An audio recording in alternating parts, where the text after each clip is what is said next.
Pre మార్కెట్కి సంబంధించిన ప్రధాన అంశాలు చర్చించుకుందాం. ముందుగా మిత్రులందరికీ స్వాగతం. ఈరోజు మార్చి 28వ తారీఖు శుక్రవారం. ముందుగా ఏడీఆర్ సెంటిమెంట్ ఎలా ఉందనేది ఒకసారి చూస్తే ICICI bank, doctor Reddy's labs slight నెగిటివ్గా క్లోజ్ అవగా ఇన్ఫోసిస్ స్లైట్ గ్రీన్లో క్లోజ్ అయింది. విప్రో ఏడీఆర్, హెచ్డిఎఫ్సి బ్యాంక్ అయితే మంచి గ్రీన్గా క్లోజ్ అయినాయి. సో నిఫ్టీలో కానీ బ్యాంక్ నిఫ్టీలో కానీ హెవీ వెయిటేజ్ ఉన్న హెచ్డిఎఫ్సి బ్యాంక్ ఏటీఆర్ అయితే చాలా చక్కగా పాజిటివ్గా కనిపిస్తుంది. ఏడీఆర్స్ నుంచి మనకి పాజిటివ్ సంకేతాలు కనిపిస్తూ ఉన్నాయి. ఇక ఇండియన్ ఇండిసెస్ ఎలా పర్ఫామ్ చేసినాయి అనేది మనం తీసుకున్నట్టే నిఫ్టీ ఆటో, నిఫ్టీ ఫార్మా అనేది కొద్దిగా ప్రెషర్లో ఉండగా PSU bank, media, energy, reality significant strong recovery అనేది కనబరిచినాయి. మొత్తం మీద ఇండియన్ ఇండిసెస్ అవుట్ పర్ఫామ్ చేసినాయి అని చెప్పొచ్చు. ఇక గ్లోబల్గా మార్కెట్స్ ఎలా ఉన్నాయి అనేది చూస్తే రష్యా టాప్ లూజర్స్గా ఉంది. ఏషియా మార్కెట్ జపాన్ అండర్ ప్రెషర్లో ఉంది. సౌత్ కొరియా ప్రెషర్లో ఉంది. German and France, Europe, London దాకా నెగిటివ్గా ఉండగా డౌజన్స్ ఇండస్ట్రియల్ యావరేజ్ కానీ యూఎస్ 500 కంపెనీస్ అయితే స్లైట్ గ్రీన్లో ట్రేడ్ అవుతూ ఉన్నాయి. ఇక యూఎస్కి సంబంధించిన వోల్టాలిటీ అయితే రైజ్ అయింది. చైనా A50 ఫీచర్స్ స్లైట్ గ్రీన్లో ఉండగా హాంకాంగ్ టాప్ గెయినర్స్ లిస్ట్లో ఉంది. గ్లోబల్గా మనం చూసుకున్నట్లయితే మిక్స్డ్ కాంటెక్స్ట్ అనేది కనిపిస్తూ ఉంది. ఇక యూఎస్కి సంబంధించిన టాప్ కంపెనీస్ ఏ విధంగా క్లోజ్ అయినాయి అనేది మనం పరిశీలన చేసినట్టయితే 3M, గోల్డ్మెన్ సాక్స్, IBM అనేది టాప్ లూజర్స్ లిస్ట్లో ఉండగా టాప్ గెయినర్స్లో Verizon, Visa A, Procter and Gamble అనేది కనిపిస్తుంది. ఎనీహౌ గెయినర్స్ లూజర్స్ కంపారిజన్లో లూజర్సే కొద్దిగా పై చేయిగా కనిపిస్తుంది. గ్లోబల్గా ఎకనామిక్ క్యాలెండర్ అనేది పరిశీలన చేసినట్టయితే నిన్నటి రోజున యూఎస్కి సంబంధించిన జీడిపి డేటా రిలీజ్ అవ్వడం జరిగింది.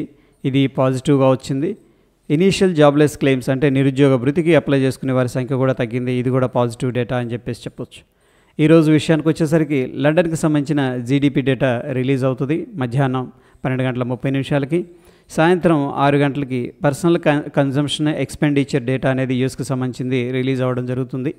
సో ఇది ఒక రకంగా ఏంటంటే ఇన్ఫ్లేషన్ని రిప్రజెంట్ చేస్తుంది. ఇది కూడా వెరీ ఇంపార్టెంట్ డేటా. ఇండియాకి సంబంధించిన ఎకనామిక్ క్యాలెండర్ పరిశీలన చేసినట్టయితే నిన్నటి రోజున ఎటువంటి ఈవెంట్స్ అయితే లేవు. ఈరోజు విషయానికి వచ్చేసరికి సాయంత్రం 5 డిపాజిట్ గ్రోత్ ఏ విధంగా ఉంది ఈ డేటా రిలీజ్ అవుతుంది. దాని తర్వాత ఫారిన్ ఎక్స్చేంజ్ రిజర్వ్స్ ఎలా ఉన్నాయి మన దగ్గర అండ్ బ్యాంక్ లోన్ గ్రోత్ ఎలా ఉంది, ఇది వెరీ ఇంపార్టెంట్ డేటా. నిన్నటి రోజున స్టాక్ ఫీచర్స్ వచ్చేసరికి యూఎస్కి సంబంధించి కొద్దిగా లోలో అయితే ట్రేడ్ అవునాయి. ఎందుకంటే టారిఫ్ ఫియర్ వల్ల. ఇక ఈరోజు ఎటువంటి కంపెనీ కూడా ఫ్యూచర్ అండ్ ఆప్షన్స్లో రిజల్ట్స్ అయితే ఇవ్వట్లేదు అండ్ ఎటువంటి స్టాక్ కూడా బ్యాన్ లిస్ట్లో కనిపించట్లేదు ఫ్యూచర్ అండ్ ఆప్షన్స్లో. నిఫ్టీ హీట్ మ్యాప్ అనేది మనం పరిశీలన చేసినట్టయితే బజాజ్ ఫిన్సర్వ్ అనేది మనకి టాప్ గెయినర్గా ఉంది. Hero Motor Corp, IndusInd Bank అనే టాప్ గెయినర్స్ లిస్ట్లో వెళ్ళిపోగా Tata Motors, Bharat Airtel, Sun Pharma, Eicher Motors, M&M అనేది నెగిటివ్గా అయితే క్లోజ్ అయింది. కొన్ని స్టాక్స్ పరిశీలన చేసినట్టయితే ముఖ్యంగా Adani Energy Solutions, BSE, Punjab National Bank, Union Bank, Federal Bank అనేది లాంగ్ బిల్డప్ అనేది చూపిస్తూ ఉండగా Ramco Cement, ATGL, KEI, TVS Motor, S బ్యాంక్లో సిగ్నిఫికెంట్గా షార్ట్ కవరింగ్ అనేది జరుగుతూ ఉంది. Sonacoms, Tata Motors, Tata Elxsi, Indian Hotels, Bharat ఫోర్జ్లో సిగ్నిఫికెంట్గా షార్ట్ బిల్డప్ అనేది జరుగుతూ ఉండగా ఎటువంటి కంపెనీలో కూడా లాంగ్ అన్వైండింగ్ అనేది కనిపించట్లేదు. టోటల్గా futures price and open interest ఏ విధంగా ఉన్నాయి దాని ప్రకారం ఒక అవుట్కమ్ అనేది తీసుకుందాం. లాంగ్ సైడ్ 60% ఉండగా షార్ట్ సైడ్ 23% కనిపిస్తుంది. సిగ్నిఫికెంట్ షార్ట్ 3%, సిగ్నిఫికెంట్ లాంగ్ 13% అనేది కనిపిస్తుంది. మొత్తం మీద మార్కెట్స్ స్టేబుల్ అయినాయి. ఇక్కడ నుంచి కొద్దిగా పైకి వెళ్తుందని చెప్పేసి ఎక్స్పెక్టేషన్ ఉన్నట్టు పార్టిసిపెంట్స్ నుంచి తెలుస్తుంది. ఇక Nifty futures and open interest అనేది ఏ విధంగా క్లోజ్ అయిందనేది మనం పరిశీలన చేసినట్టయితే నిన్నటి రోజున గ్రీన్లో క్లోజ్ అయింది అండ్ ఓపెన్ ఇంట్రెస్ట్ మనకేంటంటే తగ్గింది. అందుకని ప్రస్తుతం ఏంటంటే షార్ట్ కవరింగ్ అనేది అడ్వైస్ చేస్తుంది. అంటే ఏంటి అంటే ఎవరైతే షార్ట్ చేశారో మార్కెట్ కిందకి వెళ్తుందని చెప్పేసి ఇక్కడ 2 days కిందకి వెళ్ళింది కదా, వాళ్ళందరూ కూడా రికవర్ చేసినట్టు తెలుస్తూ ఉంది. ఈరోజు ఎటువంటి ఎక్స్పైరీ కూడా లేదు. ఇక పార్టిసిపెంట్ వాయిస్ డేటా అనేది మనం పరిశీలన చేసినట్టయితే FIS అన్నింటిలో కూడా బుల్లిష్గా ఉన్నారు. ప్రొప్రైటరీ ఇండెక్స్ ఫీచర్స్ ద్వారా బేరిష్గా ఉన్నారు. స్టాక్ ఫీచర్స్లో బుల్లిష్గా ఉన్నారు. ఇక క్లయింట్ టు లెవెల్ డేటా అనేది మనం చూసుకున్నట్టయితే ఇండెక్స్ ఫీచర్స్ ద్వారా బేరిష్గా ఉన్నారు. DIs స్టాక్ ఫీచర్స్లో సెల్లింగ్ అయితే వస్తూ ఉన్నారు.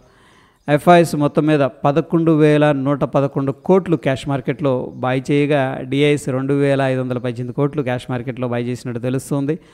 ఇద్దరు కూడా మొట్టమొదటిసారి కలిసి ఇన్వెస్ట్మెంట్ అనేది చేసినట్టు తెలుస్తుంది. ఇండియా విక్స్ అనేది పరిశీలన చేసినట్టయితే 1.26% అనేది డ్రాప్ అయింది. ఇండియన్ మార్కెట్స్ స్టేబుల్గా ఉన్నాయని చెప్పేసి ఇండియా విక్స్ అనేది చెప్తుంది.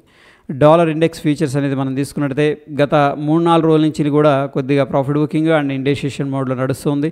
ప్రస్తుతం మనం చూస్తున్న సమయానికైతే ఒక 8 పాయింట్లు పాజిటివ్గా ఉంది. ఇక డాలర్ ఇండెక్స్ అనేది మనం తీసుకున్నట్టయితే సో కొద్దిగా వీక్గానే ట్రేడ్ అవుతూ వస్తుంది.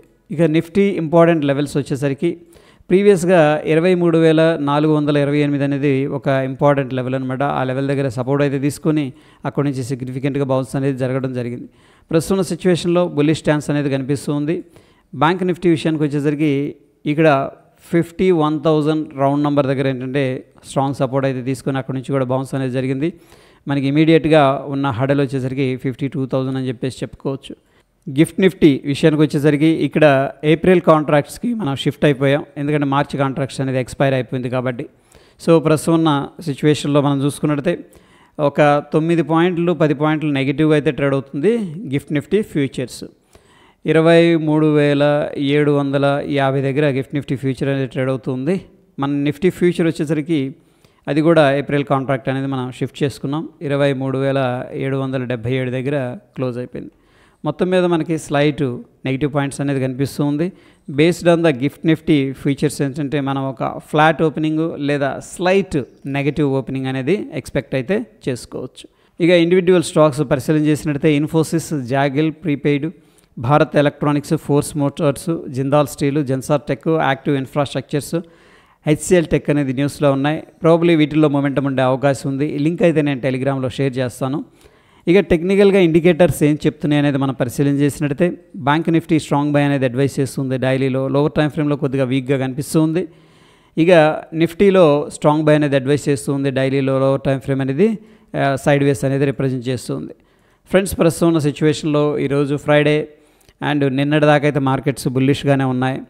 అండ్ ట్రంప్ గారు ఈ యొక్క టారిఫ్ వార్ ఏదైతే ఉందో దానివల్ల కొద్దిగా మార్కెట్స్ అనేది ప్రెషర్లో ఉన్నాయి. బట్ నిన్న సెల్లింగ్ని మొత్తం కూడా అబ్జర్వ్ చేసుకున్నాయి. బట్ 1-2 స్టాక్స్ ఏంటంటే ఆ యొక్క న్యూస్ వల్ల నెగిటివ్గా ఇంపాక్ట్ అయినాయి. ముఖ్యంగా టాటా మోటార్స్ కానీ ఈ మదర్సన్ సుమి అలాంటి కొన్ని కంపెనీలు. ప్రస్తుతం సిచ్యువేషన్లో based on the gift Nifty ఏంటంటే ఆల్మోస్ట్ ఒక ఫ్లాట్ లేదా ఒక 10-20 పాయింట్లు గ్యాప్ డౌన్ జరిగే అవకాశం ఉంది. ఎనీహౌ ప్రస్తుతం ఉన్న సిచ్యువేషన్లో మనకు ఒక సైడ్ వేస్ యాక్టివిటీ అయితే కనిపిస్తుంది. ఇన్ ఏ బ్రాడర్ పిక్చర్లో మార్కెట్ అయితే బుల్లిష్గానే ఉంది. సో ఎవరి డిప్లో కూడా మనం బయింగ్ ఆపర్చునిటీ అయితే తీసుకోవచ్చు అనిపిస్తుంది. ఇది ప్రీ మార్కెట్కి సంబంధించిన అప్డేట్స్ ఫ్రెండ్స్. మరొక ఇంట్రెస్టింగ్ ఎపిసోడ్లో మళ్ళీ కలుసుకుందాం. Stay tune. ధన్యవాదాలు.